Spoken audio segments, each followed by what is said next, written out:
বিশ্বকবি রবীন্দ্রনাথ ঠাকুরের ১৬৩তম জন্মদিন উপলক্ষে সবুজ সংঘ ক্লাবের উদ্যোগে অভিনব কোচিং সেন্টারে একটা ছোট্ট সাংস্কৃতিক অনুষ্ঠানের আয়োজন করা হয়েছিল। সেই অনুষ্ঠানের সূচনা হয়েছিল প্রভাত ফেরির মাধ্যমে। সেই প্রভাত ফেরির মুখ্য ভূমিকায় ছিল ছাত্রছাত্রীরা। সেই প্রভাত ফেরির কিছু অংশ আমি তোমাদের সঙ্গে শেয়ার করছি। সেই অনুষ্ঠানের শুভ সূচনা হয়েছিল রবীন্দ্রনাথ ঠাকুরের প্রতিকৃতিতে মাল্যদানের মাধ্যমে। আমাদের গাওয়া উদ্বোধনী সঙ্গীতের মাধ্যমেই অনুষ্ঠানের সূচনা হয়।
ওটা বিলক্ষণ জানি, ওটা ষষ্ঠী।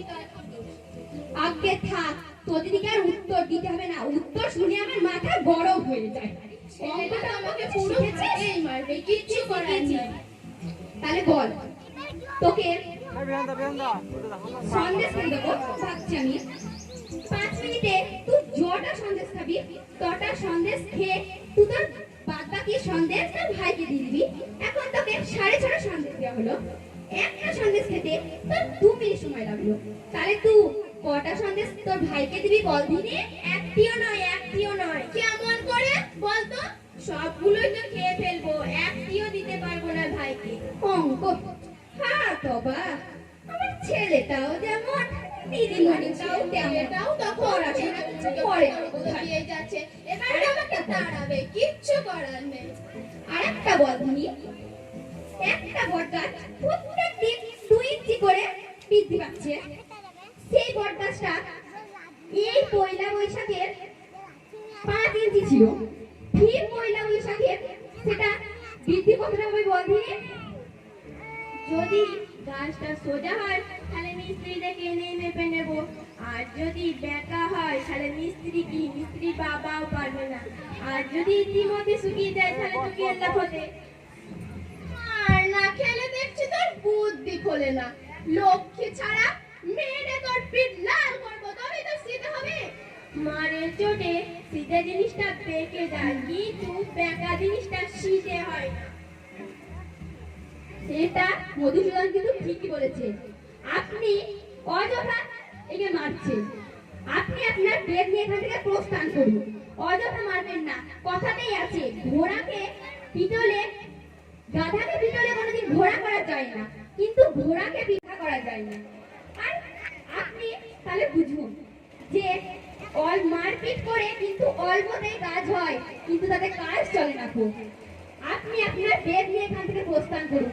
আপনি যদি মেয়ের অবস্থা পরিস্থিতি বুঝে তাকে যদি না পড়াতে পারে তাহলে আপনাকে পড়াতে হবে না। খুব সেই শিক্ষক কোনোদিন একজন আদর্শ শিক্ষক হতে পারে না। খুব অতএব আপনি আপনার বেদ নিয়ে এখান থেকে প্রস্থান করুন।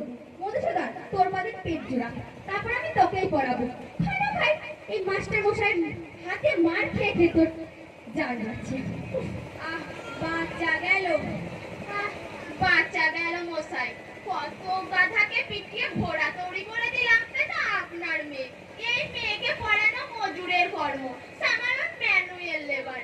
আর একটা ছেলেকে কুপিয়ে মাসে মাত্র 5টি টাকা পায়। তার মানে মাটি কোপাতে পারলে দিনে তো 10টি টাকা হবে। জান জান, মধু তোর বলে পিঠ জোড়ো। ম্যাডামটা ছিল মেরে তোর পিঠটা থাকি।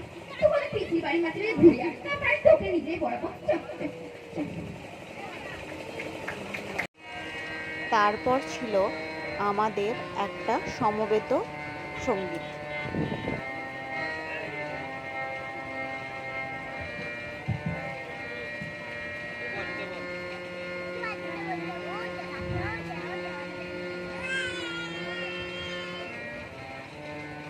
আগুনের পরশমণি ছোঁয়াও প্রাণে, এ জীবন পূর্ণ করো, এ জীবন পূর্ণ করো, এ জীবন পূর্ণ করো, এ জীবন পূর্ণ করো, দহন দানে।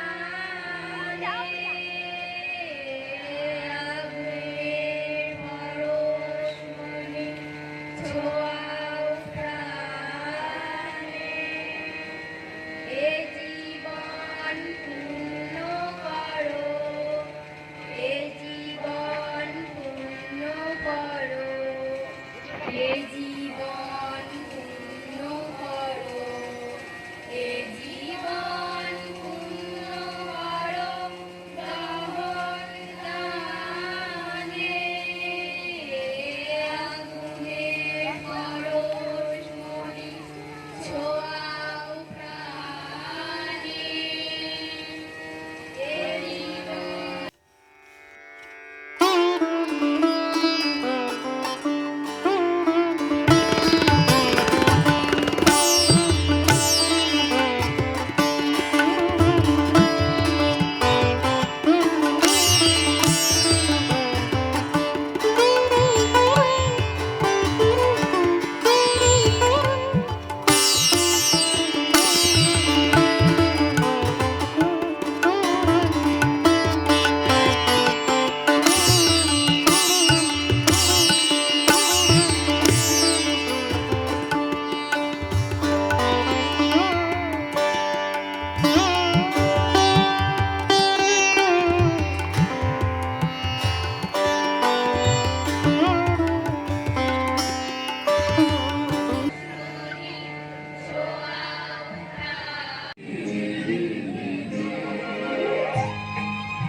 পাগলা হওয়ার বদল দিলে পাগল আমার মন জেগে ওঠে। পাগলা হওয়ার বদল দিলে পাগল আমার মন জেগে ওঠে। চেনা সোনার কোন বাইরে, যেখানে পথ নাই নাই রে। চেনা সোনার কোন বাইরে, যেখানে পথ নাই নাই রে। সেখানে অকারণে যায় ছুটে। পাগলা হওয়ার বদল দিলে ভারতের মহামানবের সাগর তীরে এসো হে আর্য, এসো অনার্য হিন্দু মুসলমান, এসো এসো আজ তুমি ইংরাজ, এসো এসো খ্রিস্টান, এসো ব্রাহ্মণ সূচি করি মন, ধরো হাত সবাকার, এসো হে পতিত হোক অবনীত সব অপমান ভার। মার অভিষেকে এসো এসো তারা, মঙ্গল ঘট হয় নিজে ভরা, সবার পরশে পবিত্র করা তীর্থ নিজে, আজি ভারতের মহামানবের সাগর তীরে। সবশেষে রবি ঠাকুরের লেখা 51টি নাটকের মধ্যে দিয়ে অনুষ্ঠানের পরিসমাপ্তি ঘটে। সভাপতি ঘুমিয়ে পড়াতে নিষেধ করবার কেউ রইল না। শেষকালে দুই ছোকরা এসে আমার দুহাত ধরে হির হির করে টেনে নামিয়ে দিলে। সেদিন এত উৎসাহ হয়েছিল। তা তো হবারই কথা। তা আপনি কি বলেছিলেন? আমি বলেছিলেন স্বার্থত্যাগের একমাত্র উপায় একান্নবর্তী পরিবার।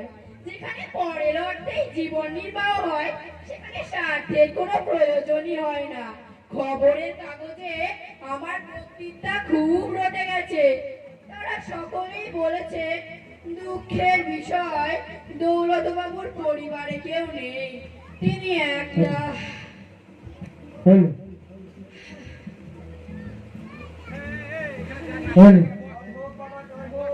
আমি তোমার পিসি। সে কি মশাই, আমার তো পিসি নেই। পিসি যে কোনো কালে ছিল না।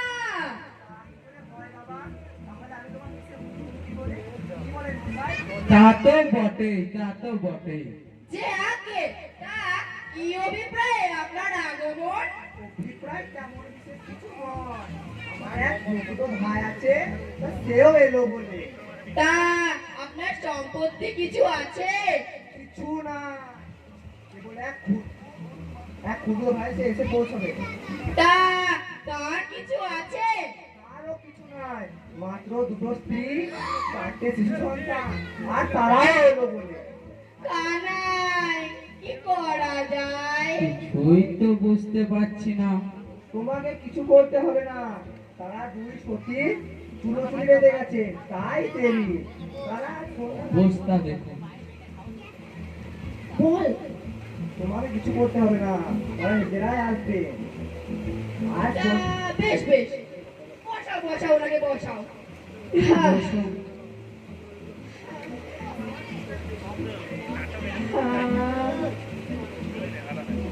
কানাই, কিছুই বুঝতে পারছি না কর্তা। হ্যাঁ সেই